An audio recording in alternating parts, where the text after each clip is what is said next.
to remain within that window. And some people's windows are narrower and lower. So when you talk about folks who don't like horror films, the upper register of their euthymic window may be a bit lower than those who do.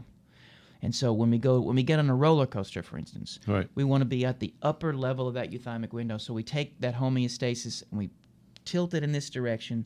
So we give ourselves a safe and calculated thrill that just verges on trauma, but it doesn't. Right.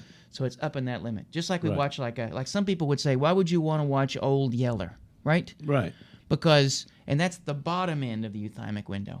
That is sadness. Like, why watch a movie where, like, everybody dies of cancer, Right. and then the kid, their dog gets hit by a car. But people Right. do that, right?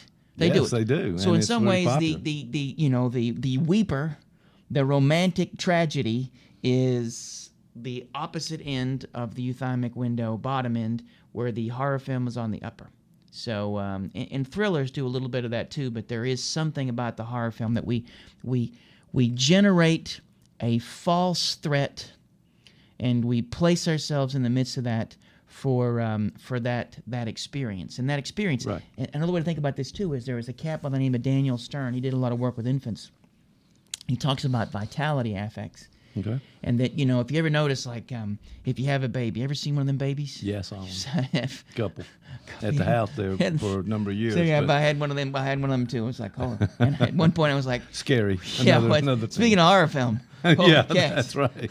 Our own personal horror film right there.